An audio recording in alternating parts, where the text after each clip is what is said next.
السلام علیکم ورحمۃ اللہ تعالی وبرکاتہ۔ وعلیکم السلام ورحمۃ اللہ وبرکاتہ۔ نحمدہ ونصلی ونسلم علی رسولہ الکریم، اما بعد فاعوذ باللہ من الشیطان الرجیم، بسم اللہ الرحمن الرحیم۔ ان اللہ وملائکتہ یصلون علی النبی یا ایہا الذین آمنوا صلوا علیہ وسلموا تسلیما۔ اللہم صلی علی سیدنا و مولانا محمد معدن الجود والکرم وآلہ الکرام وابنہ الکریم وبارک وسلم صلاۃ و سلاما علیک یا رسول اللہ صلی اللہ تعالی علیہ وسلم۔ یہاں سے کچھ ضروری الفاظ کی تعریف بتائیں گے کہ ان الفاظ کا مطلب کیا ہوتا ہے، ان کی ڈیفینیشن کیا ہے، اور یہ الفاظ عام طور پر استعمال ہوتے رہتے ہیں، ہمارے سامنے آتے رہتے ہیں، ہم سنتے ہی رہتے ہیں، اور اس کتاب کے اندر بھی بار بار یہ الفاظ آئیں گے، تو اس لیے ہمیں ان کا معنی اور مطلب معلوم ہونا ضروری ہے۔ سب سے پہلے ایمان کی تعریف بیان کرتے ہیں کہ ایمان کسے کہتے ہیں۔ ایمان لغت میں تصدیق کرنے یعنی سچا ماننے کو کہتے ہیں۔ کسی کو بھی سچا مانا جائے، کسی کی بھی تصدیق کی جائے تو اس کو ایمان کہا جائے گا۔ ایمان کا دوسرا لغوی معنی ہے امن دینا۔ چونکہ مومن اچھے عقیدے اختیار کر کے اپنے آپ کو دائمی یعنی ہمیشہ والے عذاب سے امن دے دیتا ہے، اس لیے اچھے عقیدوں کے اختیار کرنے کو ایمان کہتے ہیں۔ کہ ایک آدمی جب مومن ہو جاتا ہے، جب ایمان اختیار کر لیتا ہے، اچھے عقیدے اختیار کر لیتا ہے، تو اب اگرچہ اس کے کچھ اعمال غلط ہو، اگر گناہ کا کام کرتا بھی ہے تو وہ عذاب کا مستحق ہوتا ہے گناہوں کے کام کی وجہ سے، لیکن وہ ہمیشہ کے عذاب کا مستحق نہیں ہوتا۔ ایمان کی وجہ سے اگر اس کے پاس ایمان ہے، ایمان محفوظ ہے، ایمان سلامت ہے، اور برے اعمال کیے، غلط کام کیے تو جہنم میں جائے گا، یعنی وہ غلط کاموں کی سزا بھگتنے کے لیے، جو گناہوں کے کام کیے وہ گناہوں کی سزا بھگتنے کے لیے وہ جہنم میں جائے گا، لیکن ہمیشہ کے لیے نہیں جائے گا۔ وہ گناہوں کی سزا جتنی ہے وہ اتنی سزا بھگتنے کے بعد اس کے ایمان کی وجہ سے، اس کے ایمان کی برکت سے اس کو دوبارہ جہنم سے نکالا جائے گا اور اسے جنت میں ڈال دیا جائے گا۔ تو ایمان کے ذریعے سے انسان اپنے آپ کو امن میں کر لیتا ہے، یعنی بچا لیتا ہے، جہنم سے بچا لیتا ہے، اور جہنم کے ہمیشہ والے عذاب سے بچا لیتا ہے۔ اور جہنم کا ہمیشہ والا جو عذاب ہے وہ کن لوگوں کے لیے؟ کافروں کے لیے، کہ جو کفر پر ہی مر گیا اور ایمان اس کے دل میں بالکل بھی نہیں، ذرہ برابر بھی ایمان نہیں، تو پھر ایسے لوگ جہنم میں ہمیشہ جہنم کے عذاب میں مبتلا رہیں گے، ہمیشہ اسی میں رہیں گے۔ اور انہی کے بارے میں قرآن مجید کے اندر جگہ جگہ پہ ارشاد فرمایا ہم فیہا خالدون، کہ یہ جہنم میں ہمیشہ رہیں گے اپنے کفر کی وجہ سے۔ اس لیے اپنے ایمان کی ہمیں فکر کرنی چاہیے، ایمان کی حفاظت کی فکر کرنی چاہیے، ایمان کی سلامتی کی فکر کرنی چاہیے، کہ یہ سب سے بڑی نعمت ہے۔ ایمان کی سلامتی اور اس کی حفاظت یہ سب سے بڑی نعمت ہے۔ اگر ایمان ہمارا سلامت ہے اور ایمان پر ہمارا خاتمہ ہوا، اگرچہ ہم دنیا میں بہت برے تھے، بہت بڑے گنہگار تھے، ہم نے بڑے بڑے گناہوں کے کام کیے، برائی کے کام کیے، لیکن ہمارا ایمان سلامت تھا، اگر ہم ایمان کو محفوظ لے کر یہاں سے گئے، ایمان پر ہمارا خاتمہ ہوا، تو اگرچہ ہمیں گناہوں کی سزا ملے گی، لیکن آخرکار ایمان کی وجہ سے ہمیں جہنم سے نکالا جائے گا اور جنت میں ڈالا جائے گا۔ کیونکہ اللہ کے رسول صلی اللہ علیہ وسلم نے ارشاد فرمایا کہ جس کے دل میں ذرہ برابر بھی ایمان ہوگا، اور بعض حدیثوں میں الفاظ رائی کے دانے کے برابر بھی ایمان ہوگا، تو وہ جنت میں داخل ہوگا۔ اور پھر دوسرے مقامات پر دوسری حدیثوں میں گناہوں کی برائی بھی بیان کی گئی، یعنی گناہوں کی برائی اس اعتبار سے بیان کی گئی کہ گناہوں پر عذاب کا مستحق ہوتا ہے گناہ کرنے والا۔ تو اس کا پھر مطلب دونوں حدیثوں میں تطبیق کیا؟ ایک جگہ پہ فرمایا جا رہا ہے کہ ایمان ہوگا تو جنت میں جائے گا، اور ایک جگہ پہ یہ ہے کہ گناہوں کی سزا بھگتنے کے لیے جہنم میں جانا پڑے گا، تو اس کا مطلب وہی ہے جو میں نے ابھی بتایا، کہ وقتی طور پر گناہ کی سزا بھگتنے کے لیے جہنم میں جانا پڑے گا، اور جب وہ سزا مکمل ہو جائے گی تو جہنم سے نکال کر اسے دوبارہ جنت میں ڈال دیا جائے گا۔ تو یہ ایمان کی برکت ہے، تو ایمان کی حفاظت کرنی چاہیے اور ایمان کی سلامتی کی فکر کرنی چاہیے۔ تو ایمان کے دو مطلب ہو گئے، ایک ہو گیا سچا ماننا اور ایک ہوتا ہے امن دینا۔ اور اصطلاح شرع میں یعنی شریعت کے ٹرمز میں اس کا معنی ہوتا ہے ایمان کا معنی سچے دل سے ان سب باتوں کی تصدیق کرے، یعنی ان سب باتوں کو سچا مانے جو ضروریات دین میں سے ہے۔ اور اعلیٰ حضرت امام احمد رضا خان رحمۃ اللہ تعالی علیہ فرماتے ہیں محمد الرسول اللہ صلی اللہ علیہ وسلم کو ہر بات میں سچا جانے، کہ حضور پاک صلی اللہ علیہ وسلم جو بھی فرماتے ہیں اور جو کچھ بھی لے کر آئے اللہ کی جانب سے وہ سب کچھ سچ ہے اور حضور کی ہر بات سچی ہے۔ حضور کی حقانیت کو صدق دل سے ماننا ہی ایمان ہے۔ حضور پاک صلی اللہ علیہ وسلم کو سچ ماننا، حضور کی صداقت، حضور کی حقانیت کو دل سے ماننا یہ ایمان ہے۔ اور جو اس کا مقر یعنی اقرار کرنے والا ہو اسے مسلمان جانیں گے، جبکہ اس کے کسی قول یا فعل یعنی اس کی کسی بات یا اس کے کسی کام یا حال میں اللہ و رسول کا انکار یا تکذیب یعنی جھٹلانا یا توہین نہ پائی جائے۔ تکذیب کا مطلب ہوتا ہے جھٹلانا، یعنی وہ اللہ کو مانتا ہے، رسول پاک صلی اللہ علیہ وسلم کو مانتا ہے، حضور پاک صلی اللہ علیہ وسلم کی رسالت کا اقرار بھی کرتا ہے، آپ کی حقانیت کا اقرار کرتا ہے، تو ہم اس کو مسلمان مانیں گے۔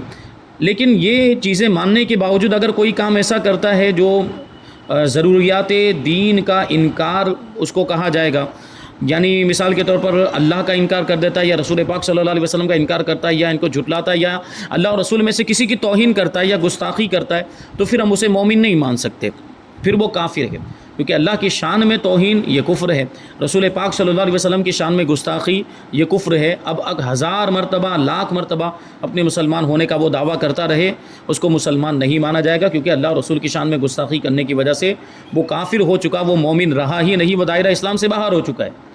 تو یہ ہو گیا ایمان۔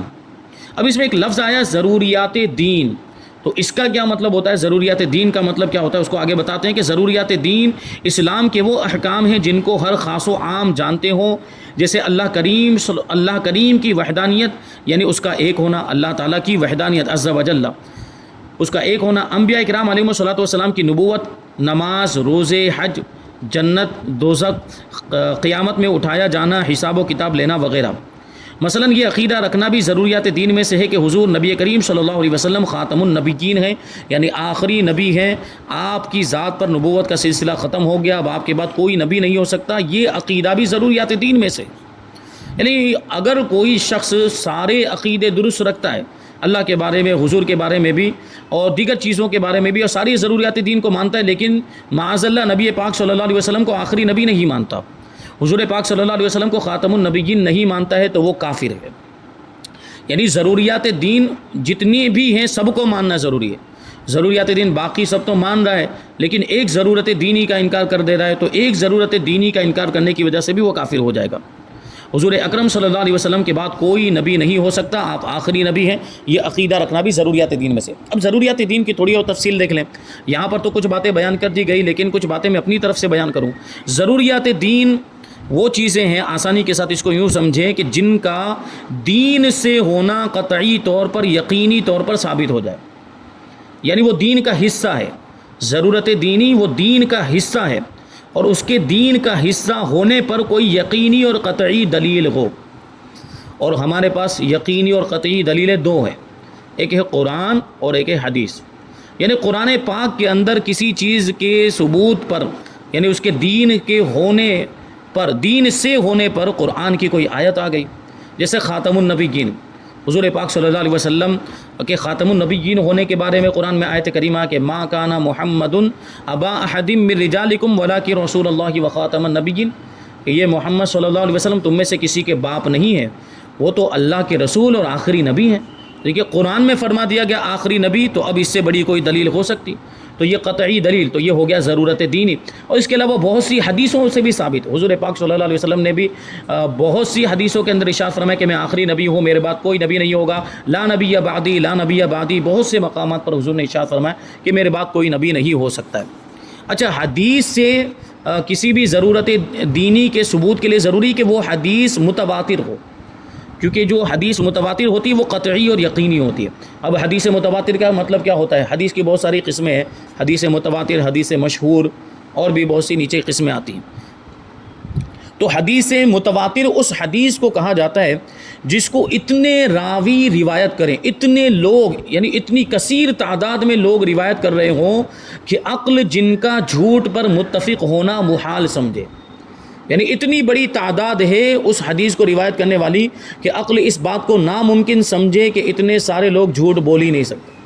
یعنی اتنے سارے لوگوں کا جھوٹا ہونا عقل ناممکن سمجھے. جیسے ابھی مثال کے طور پر میں آپ کو یوں دنیا داری کی ایک مثال دوں کہ ہم یہاں پر بیٹھے ہیں, ہم نے امریکہ کو نہیں دیکھا, ہم امریکہ نہیں گئے, لیکن ہمیں امریکہ کا یقین ہے کہ نہیں کہ امریکہ کا وجود ہے, امریکہ موجود ہے, ایک ملک ہے. ہم یقین کے ساتھ جانتے کہ نہیں جانتے؟ کیوں؟ کیونکہ امریکہ کے بارے میں ہمارے پاس متواتر خبریں ہیں.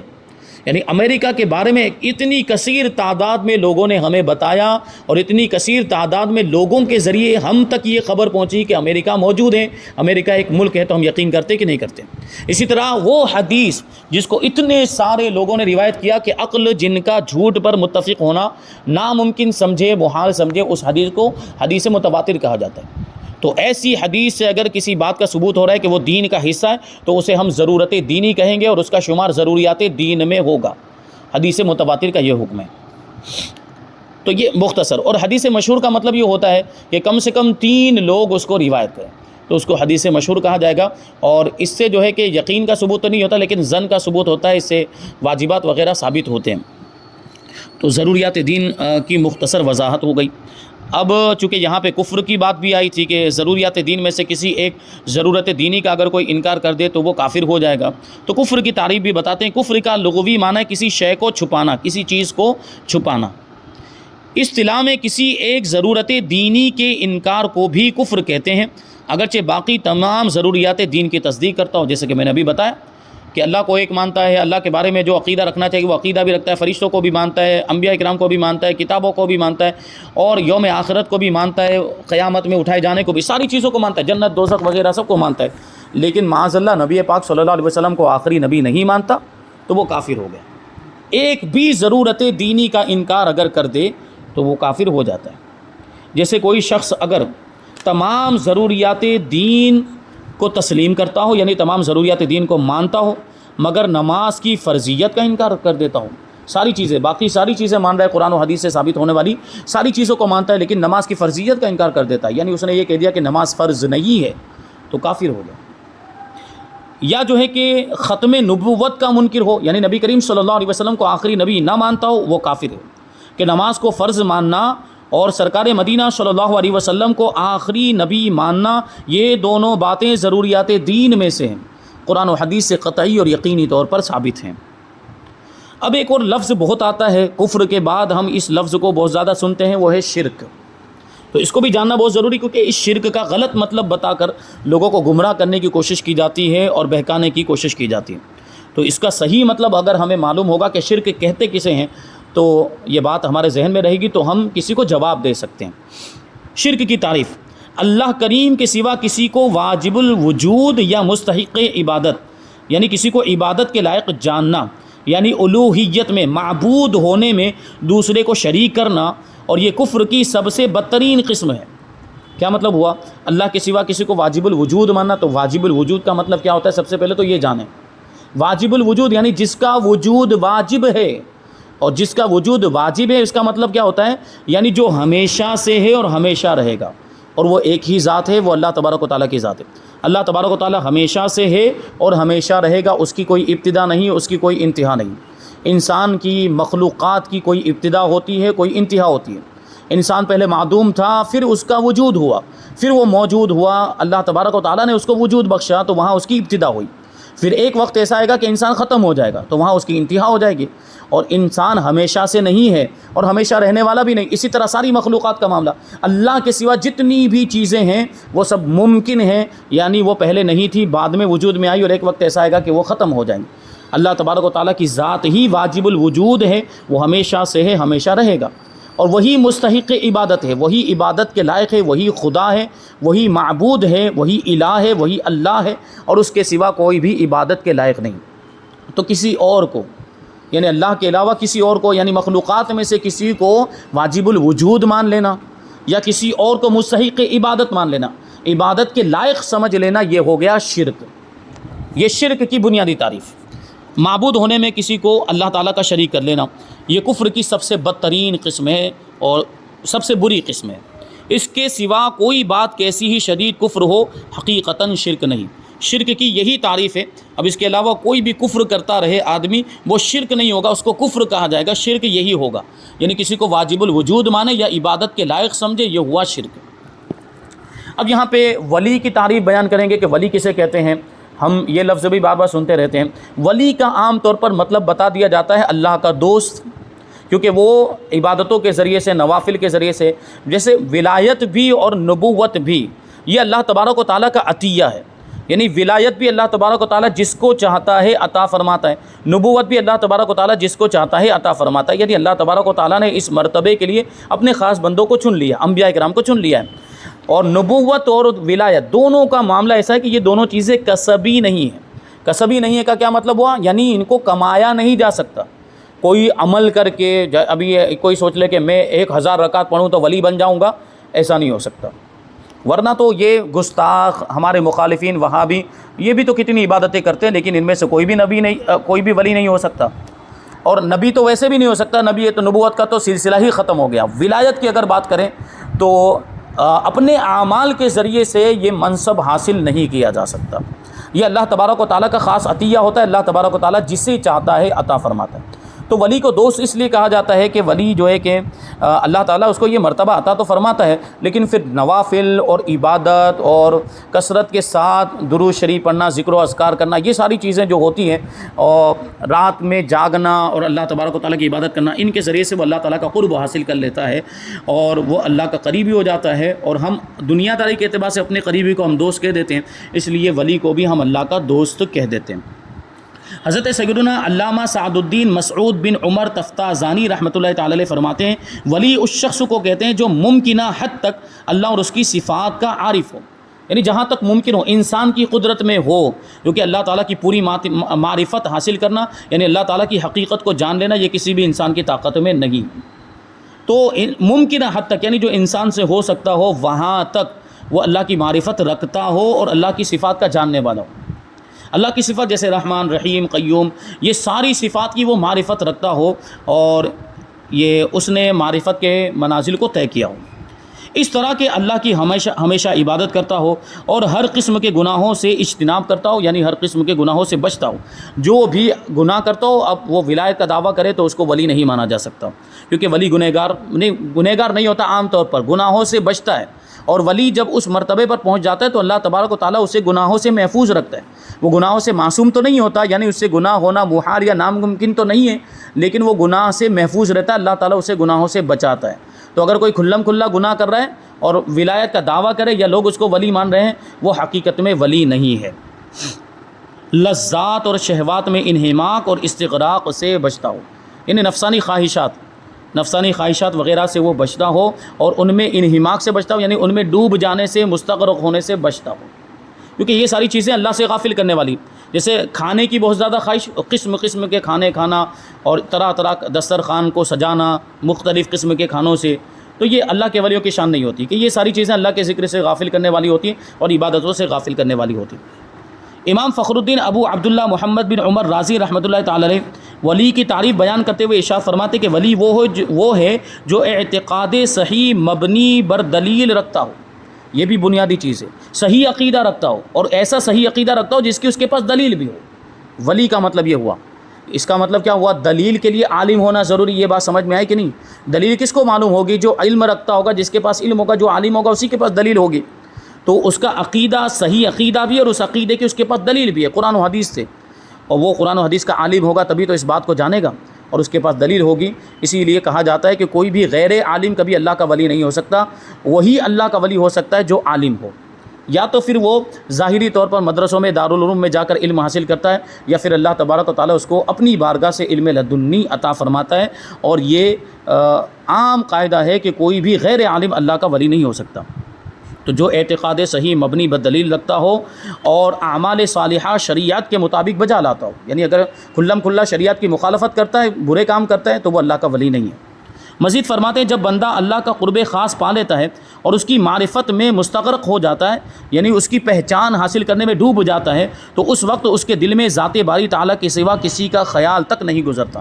اب ہر وقت اللہ اللہ کرتا رہتا ہے اور ہر وقت اللہ تبارک و تعالیٰ کی یاد میں کھویا رہتا ہے, اللہ تعالیٰ کے مراقبات میں کھویا رہتا ہے, اللہ تبارک و تعالیٰ کے انوار و تجلیات میں وہ کھویا رہتا ہے. اور اس حال میں اسے مکمل ولایت حاصل ہو جاتی ہے، اور جب اسے یہ مقام مل جاتا ہے تو پھر اس کو کسی چیز کا خوف نہیں ہوتا اور نہ وہ کسی چیز کے سبب غمگین ہوتا ہے۔ یہی تو شان اور یہی تو صفت اولیاء کرام کی قرآن مجید کے اندر بیان کی گئی۔ الا ان اولیاء اللہ لا خوف علیہم ولا هم یحزنون، خبردار سن لو کہ اللہ کے ولیوں پر نہ کوئی خوف ہوتا ہے، نہ وہ غمزدہ ہوتے ہیں، نہ وہ غمگین ہوتے ہیں، کیونکہ ان کو ایسا مرتبہ مل جاتا ہے کہ وہ اللہ کے ہو جاتے ہیں، اللہ ان کا ہو جاتا ہے، اور وہ اللہ سے ڈرتے ہیں، ان کے دلوں میں اللہ کا خوف ہوتا ہے، پھر وہ دنیا والوں سے نہیں ڈرتے۔ دنیا والوں کا، دنیا کی چیزوں کا خوف اور دنیا کی چیزوں کا غم ان کے دل سے نکل جاتا ہے، اور دنیا سے بالکل بے نیاز ہو جاتی ہے۔ اسی وجہ سے آپ دیکھیں اکثر اولیاء کرام کے واقعات آپ سنتے ہوں گے، کھانے پینے کی بھی ان کو کوئی فکر نہیں، کھانے پینے کا بھی ہوش نہیں ہوتا، وہ اللہ کے ذکر ہی کو اپنی غذا بنا لیتے ہیں اور عبادت ہی کو اپنی غذا بنا لیتے ہیں، خوراک بنا لیتے ہیں۔ اب وہ کئی دن تک فاقے سے گزار دیتے ہیں، 7 8 دن تک کچھ بھی نہیں کھاتے، ایک لقمہ بھی نہیں کھاتے۔ ہم اور آپ نہ کھائیں تو ہماری کیسی حالت ہو جائے، لیکن یہ اللہ والے ہوتے، اللہ تعالیٰ ان کو کھلاتا ہے، اللہ تعالیٰ ان کو پلاتا ہے، تو ان کو یہ دنیاوی جو کھانا ہے اس کی ضرورت ہی نہیں پڑتی، اور دنیاوی پینے کی چیزوں کی ضرورت ہی نہیں پڑتی، یہ اللہ والے ہوتے ہیں۔ اب معجزے کے بارے میں بتاتے ہیں، معجزہ کسے کہتے ہیں؟ نبی سے بعد دعوی نبوت خلاف عادت صادر ہونے والی چیز کو جس سے سب منکرین عاجز ہو جاتے ہیں، معجزہ کہتے ہیں۔ معجزے کا مطلب یہ ہوتا ہے عقل کو عاجز کر دینے والی چیز، جہاں تک ہماری عقل نہ پہنچ سکے، جو عادتاً ناممکن ہو، عام طور پر جیسا نہ ہوتا ہو، عقل کو حیران کر دینے والی چیز، اور عام طور پر وہ چیز نہ ہوتی ہو جس کو دیکھ کر لوگ حیران ہو جائیں اور عاجز ہو جائیں، اس کو معجزہ کہتے ہیں۔ جیسے نبی کریم صلی اللہ علیہ وسلم نے چاند کے 2 ٹکڑے کر دیے، تو عام طور پر ایسا ہوتا نہیں، کوئی کر نہیں سکتا، یہ محیر العقول ہے، عقلوں کو حیران کر دینے والی چیز ہے، اور یہ خلاف عادت ہے، اور اس کی وجہ سے منکرین عاجز ہو جاتے ہیں، یعنی پھر اس کا کوئی جواب نہیں ہوتا انکار کرنے والوں کے پاس۔ حضور پاک صلی اللہ علیہ وسلم نے چاند کے 2 ٹکڑے کر کے بھی دکھا دیے، اور بھی بہت سارے معجزات حضور پاک صلی اللہ علیہ وسلم کے اور دیگر انبیاء کرام کے جو ان کی نبوت کی دلیل ہوا کرتے ہیں۔ معجزات یہ نبیوں کو ان کی نبوت کی دلیل کے طور پر عطا کیے جاتے ہیں، اور وہ منکرین کے سامنے یہ معجزات دکھا کر اپنی نبوت کو ثابت کرتے ہیں۔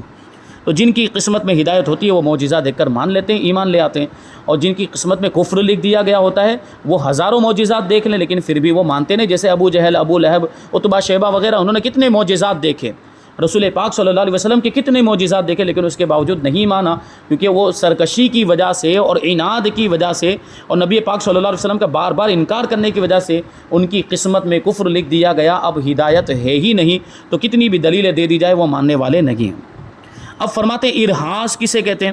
نبی سے جو بات خلاف عادت نبوت سے پہلے ظاہر ہو اس کو ارہاس کہتے ہیں۔ خلاف عادت کوئی بات اگر نبوت کے بعد ظاہر ہو، اعلان نبوت کے بعد، دعوی نبوت کے بعد ظاہر ہو تو اس کو معجزہ کہیں گے، لیکن دعوی نبوت سے پہلے ظاہر ہو تو اس کو ارہاس کہیں گے۔ اب کرامت کا مطلب خود ہی سمجھ میں آ گیا ہوگا کہ ولی سے جو بات خلاف عادت صادر ہو اس کو کرامت کہتے ہیں، اور ولی کی جو کرامت ہوتی ہے یہ نبی کے معجزے کا مظہر ہوتی ہے، اور ولی کو جو بھی کرامت ملتی ہے وہ نبی کے صدقے اور وسیلے سے ہی ملتی ہے۔ اور اب بتاتے ہیں استدراج، بے باک فجار یا کفار سے جو بات ان کے موافق ظاہر ہو اس کو استدراج کہتے ہیں، یعنی کفار اور فساق اور گنہگار لوگ اگر کچھ جنتر منتر کر کے کچھ ایسی بات دکھا بھی دیتے ہیں جو عام طور پر نہیں ہوتی، جو خلاف عادت، جو عقل کو حیران کر دینے والی ہوتی ہے، تو اس کو استدراج کہیں گے۔ کبھی یہ جادو پر مشتمل ہوتی ہے، کبھی شعبدہ بازی اور کبھی نظر بندیوں پر مشتمل ہوتی ہے، یہ ساری چیزیں ہوتی ہیں۔ تو یہ بنیادی چیزیں یہاں پر کچھ بیان کر دی گئی۔ اب انشاءاللہ تبارک و تعالیٰ توحید الہی کا بیان، یعنی اللہ تبارک و تعالیٰ کو ایک ماننے کا بیان یہاں سے شروع ہوگا۔ اللہ تبارک و تعالیٰ کی بارگاہ میں دعا ہے کہ جو کچھ بھی بیان ہوا اس پر ہم سب کو عمل کرنے کی توفیق عطا فرمائے۔ وما علینا الا البلاغ۔ السلام علیکم۔